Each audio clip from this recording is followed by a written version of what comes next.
নমস্কার বন্ধুরা, কৃষ্ণার সাথে রান্নাঘরে সবাইকে স্বাগত জানিয়ে আজকে আমি রেসিপিটা শুরু করছি। আজকে আমি করব দই বড়া। দেখো, আমি এই যে বিউলির ডালগুলো সারা রাত ভিজিয়ে রেখেছি। এবার আমি এটাকে ভালো করে বেটে নেব মিক্সির জারে। একদম জল ছাড়া আমি এগুলোকে বেটে নেব ভালো করে। দেখো, আমার ডালগুলো খুব ভালো করে বাটা হয়ে গেছে। এবার আমি এগুলোকে ডালটাকে আমি খুব ভালো করে ফেটিয়ে নেব। আমি এইভাবে করে ফাটাবো যতক্ষণ না এটা সাদা কালার ভালো করে চলে আসবে, ততক্ষণ আমি এটাকে ফাটাতেই থাকবো। তোমরা পুরো ভিডিওটা দেখো, আমার সাথে থাকো। দেখো, আমার এই ডালটা খুব ভালো করে ফাটানো হয়ে গেছে। আর এবার আমি কি করে বুঝবো যে আমার ভালো ফাটানো হয়ে গেছে? এই যে আমি জলের মধ্যে এক ফোঁটা দিয়ে দিলাম। যদি ভালো করে যে ভেসে ওঠে তাহলেই ভাববো যে এটা ফাটানো হয়ে গেছে। এই যে ভেসে উঠেছে, আমার ফাটানো হয়ে গেছে।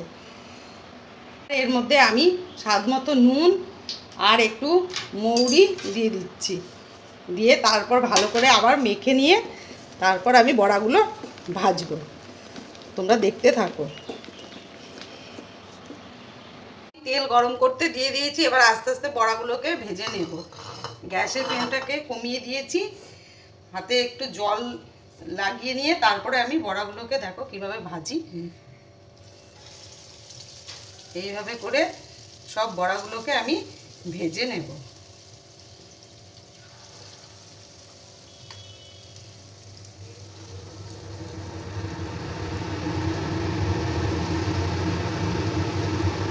আস্তে আস্তে আমি একটু একটু করে সব বড়াগুলোর ওপরে তেল দিয়ে দিয়ে দেব। দেখো, এইভাবে সব উপর দিয়ে দিয়ে একটু তেল দিয়ে দেবো। দেখো, আমি আবার এইভাবে কতগুলো করছি, কতগুলো গোল গোল করে করেছি, আর কতগুলো আমি এইভাবে করছি। তোমরা এইভাবেও কিছুটা করে দেখবে।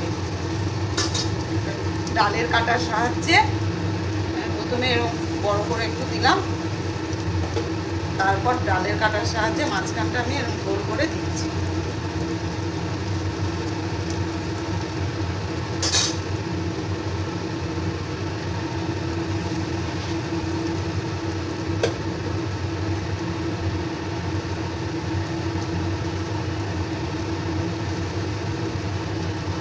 আমার এই বড়াগুলো খুব ভালো করে ভাজা হয়ে গেছে। এবার আমি এই যে তেঁতুলের চাটনিটা করব, তার জন্য আমি কড়াই বসিয়ে দিয়েছি গ্যাসে। সামান্য একটু জল দিয়ে দিচ্ছি। তারপর আমি চিনি দিয়ে দেব চাটনিটা করার জন্য। পরিমাণ মতন চিনি দিয়ে দিচ্ছি। চিনিটা গলে আসলে তারপর আমি আস্তে আস্তে সব কিছু দিয়ে দেবো। আমার ভালো করে গলে গেছে। এবার আমি এর মধ্যে নুন দিয়ে দিচ্ছি, রেগুলার নুন, একটু বিট নুন আর গোলমরিচের গুঁড়ো আর লঙ্কার গুঁড়ো দিয়ে দিলাম। দিয়ে এটাকে আমি ভালো করে মিশিয়ে নেব।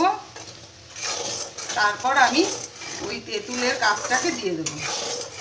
ভালো করে আমার মেশানো হয়ে গেছে। এবার আমি এই তেঁতুলের কাপটা দিয়ে দিচ্ছি।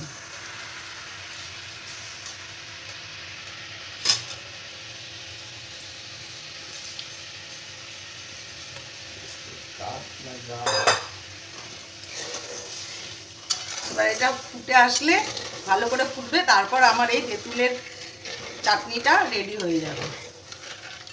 তেঁতুলের চাটনি আমার এই যে রেডি হয়ে গেছে। দেখো, এবার বড়াগুলোকে আমি একটু উষ্ণ গরম জলে ভিজিয়ে রাখবো। তার জন্য আমি এই যে গরম জল করে রেখেছি, তার মধ্যে আমি একটু চিনি আর একটু নুন দিয়ে ভালো করে নেড়ে তারপর বড়াগুলোকে আমি 15 মিনিটের জন্য ভিজিয়ে রাখবো।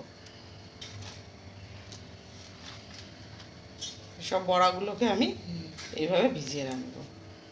দই বড়াটা টেস্টি করার জন্য আমি একটা তড়কা প্যানের মধ্যে তেল দিয়ে দিয়েছি। তার মধ্যে কটা সর্ষে, কালো সর্ষে দিলাম ফোড়ন, আর কটা কারি পাতা দিয়ে দেবো।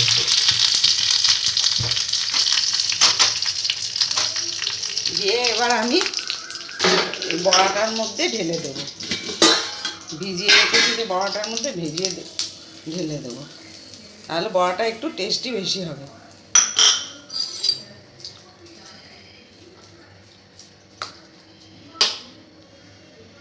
দেখো আমি টক দই নিয়ে নিয়েছি। এবার এর মধ্যে আমি বিট নুন আর একটু চিনি দিয়ে দইটাকে আমি ভালো করে ফেটিয়ে নেব। দইটাকে আমি খুব ভালো করে ফেটিয়ে নেব। একটু এর মধ্যে জল দিয়ে দেবো, একটু পাতলা করার জন্য একটু জল দিয়ে দেবো, দিয়ে তারপর আমি বড়াগুলোকে 10 মিনিটের জন্য এর মধ্যে আবার একটু ডুবিয়ে রাখবো। আমার খুব ভালো করে ফেটানো হয়ে গেছে। এবার আমি এই যে দই বড়াগুলো আমি জলের মধ্যে ডুবিয়ে রেখেছি, আস্তে আস্তে হালকা হাতে এগুলো একটু চিপে চিপে এই দইয়ের মধ্যে দেবো ফেলে, খুব হালকা হাতে এগুলোকে চিপে দেব। দেখো আমার খুব সুন্দর এগুলো ফুলে উঠেছে। গরমে এই সময় এই রেসিপিটা খেতে খুব ভালো লাগবে, দই বড়া খেতে। দেখো এই যে আমি 10 মিনিট ভিজিয়ে রেখেছিলাম দই বড়াটা দইয়ের মধ্যে, এখন আমি এটাকে পরিবেশন করছি।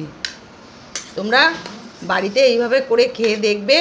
রেসিপিটা যদি তোমাদের ভালো লেগে থাকে তাহলে লাইক কমেন্ট ও শেয়ার করে দিও, আর সাবস্ক্রাইব করে দিও চ্যানেলটিকে।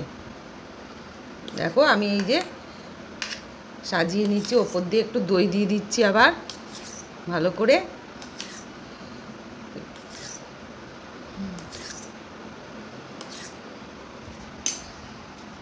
এরপর আমি এই একটা ভাজা মশলা, আমি এটা তোমাদের সাথে শেয়ার করিনি, আমি গোটা জিরে, ধনে আর মৌরি আর একটা শুকনো লঙ্কা শুকনো কলায় ভেজে আমি এটা গুঁড়িয়ে নিয়েছি ভালো করে, এটা ওপর দিয়ে দিলাম। আর এই যে তেঁতুলের যে চাটনিটা, এটা ওপর দিয়ে দিলাম।